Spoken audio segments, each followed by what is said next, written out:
I'm Andrew Hoppin. I'm the Chief Information Officer of the New York State Senate. And I want to first thank peers for trusting me that it actually could be interesting to talk about the New York State Senate in front of this kind of audience. The first 3 times that I presented at PSFK, I was working for NASA. So we've got a little bit of a juxtaposition to deal with. But I'm going to show you how and why. So this is our state capital up in Albany, if you're a resident of the state of New York. How many people have ever been to Albany? Give that about a 20%. Well, that's where it is. If you go to the Google, that's where it is. You can get there, no problem. It takes about 2 days and 1 hour to walk, according to the Google. 15 hours, 12 minutes to bike, 4 hours, 1 minute to take public transit, and 2 hours and 48 minutes to sit in one of Collins' traffic jams. So that's where Albany is, and this is what Albany is chiefly known for. This is the former majority leader of my institution, the New York State Senate, who got convicted of federal corruption charges this past summer for running a business out of his office. These are 2 senators who decided to switch political parties and threw the state Senate into a legal tussle for about a month where no legislative work got done and millions of dollars were spent on litigation. One of those senators has now been expelled by his peers for slashing his girlfriend with a broken glass. And yet the state Senate does work that matters to all of us as New Yorkers every day. There's a marriage equality, gay marriage, same-sex marriage, whatever you want to call it, bill that was narrowly defeated last summer, for example. So whether you can get married or not in the state of New York depends on what happens in that building in Albany that I showed you. A big green jobs bill, which has helped to start us on, we hope, the road to economic recovery in the state, was passed last summer through the New York State Senate. How much money we pay on the MTA depends on the New York State Senate. Who controls the schools that our kids go to in the city of New York depends on the New York State Senate. So, and in case you haven't noticed, this is now up to about a $9 billion budget that the Senate's dealing with right now, along with the Assembly and the governor. So they do work that matters. And so my thesis in saying this is that it matters if we don't know what's going on, and it matters that it takes 2 days to walk there and 3 hours to drive if we never go there, okay? So we came in in January 2009. I was hired to try to change how easy or not easy it was to know what's going on and to participate. The last time that the state Senate was under the control of the current political party there was 1965, and that's when the first women ran for Congress, Bella Abzug. That's what a computer looked like in the background. That's Malcolm X up there in the gallery of the New York State Senate. And when we got there, this is what we found. We found there were people coming in every morning at 5 a.m., cutting out newspaper articles with an X-Acto knife, pasting them onto a piece of paper, scanning them, printing off hundreds of copies, and distributing them every day to all of the Senate offices around the Capitol, and that cost about $1.5 million a year. That was how our senators were getting their news, okay? This is the constituent relationship management system, how senators manage their correspondence and their relationships with their constituents. Not a green screen, but pretty darn close, and this is 2009. This is the website, very Web 1.0 brochureware, static content, okay? So we came in with this mission to make it the most transparent, participatory, and efficient government legislative body in the country, okay? And we're certainly following the federal precedent out of the White House on this, but in the context of a legislature, really no legislature had done this comprehensively before. So we hired some people who didn't work for the government. These are some of them you may actually know. And we started down this path, and in a couple of months we've rolled out what we think of as a true Gov 2.0 website. Okay, we have websites for every senator with all of what you might expect there in a true participatory Web 2.0 website. We have websites for every committees. There never have been websites for committees before, so that's where the sausage making of laws happens. You know, you have a committee about, say, taxes, and that's where the law about taxes gets written. That's where they have events where you can show up and speak, but you have to know where to go and how to get on the list to speak. And it was impossible to find that kind of information before. We have calendars that show you where and when all these events happen, okay?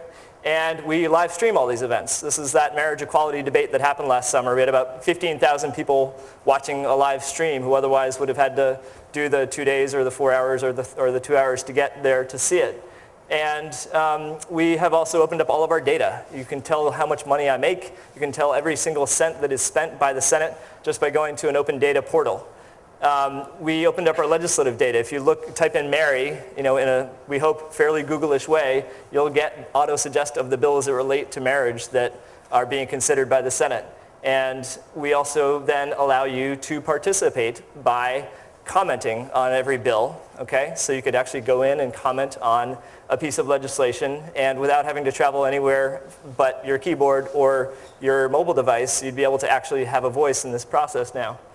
We also, on the big ideas, put your ideas in and put them to a vote, and hopefully the good stuff floats up to the top. And our idea is that that's one way that you can solve the scalability problem of one senator representing about 300,000 people. One of the reasons that they listen primarily to large donors or people that are politically influential and sort of inside baseball kinds of folks is that there's only one of them. There's 300,000 of us in every Senate district. In this sort of collaborative crowdsourcing of good ideas manner, we think that we can solve that scalability problem and have the few good ideas that a senator really ought to pay attention to be what bubbles up to the top. Okay? So we also, of course, make it easy to share this with your world. We don't expect everybody to come to nysenate.gov, but if you're watching something that matters to you, or if you find out about a law or a proposed law that matters to you, we make it very easy to share, of course, right? Put it on the place where you spend your time within your social networks. And we're getting senators to do the same thing. Most of them now are on Twitter and are on Facebook and are interacting with their constituents there. Okay, here's an example of one senator carrying on a very candid, open dialogue with a lot of constituents, some of whom don't like him. Also, we created a hashtag, so it's easy to find what's going on. If you want to know what's going on minute by minute in the New York State Senate, just look for #NYSenate and you'll find it. So why does this matter? Why does it matter that it used to take all those times on the left and now you can interact with your state Senate in all these ways on the right? Well, I think it boils down to two things. Better laws, right? These are the laws we live by, whether it's marriage or taxes or our environments or what have you. It's more fun to live under laws that we participate in helping to create. Okay? It also matters because it doesn't need, in my opinion, to take as many dollars to do that lawmaking, and we should have more of a voice in how dollars are and are not spent, and we can better do that, obviously, if we're informed about the process and enfranchised within it. So where's all this going? We're doing this in one, very small state legislative body in one state. Okay, there are about 109 legislatures in the country, and then of course there's all the city governments and what have you.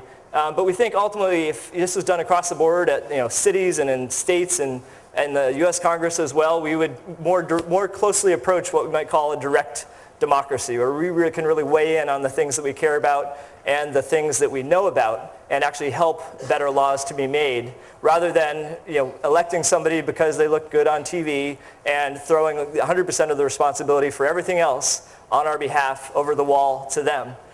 We also think that there's this concept of We.gov, of a citizen bureaucracy. Government costs a lot of money, okay, and it's responsible increasingly for the maintenance of the environment that we live in. So we can, we believe, outsource some of our government work to us as citizens, right? And turn our civil servants and our bureaucrats into, if you will, online organizers and community organizers, rather than the direct labor force that serves us as constituents, and really blur this line between the us and the them, and really be our government. Okay, so my invitation to you today is to actually do it. My invitation to you is to go to nysenate.gov or openlegislation.nysenate.gov. You can also go to m.nysenate.gov on your mobile device, right? And you can look up a bill that matters to you about an issue that you care about, right? Or you can look up your neighborhood, any keyword that you think might pertain to you. Go comment on it. Then go find your senator on nysenate.gov, and then go tweet your comment about that bill at your senator, okay? And we will take it upon ourselves to make sure that the senators hear that, see that, pay attention, and start to iterate the way that they represent you and the way that they make their laws. Okay, thank you very much.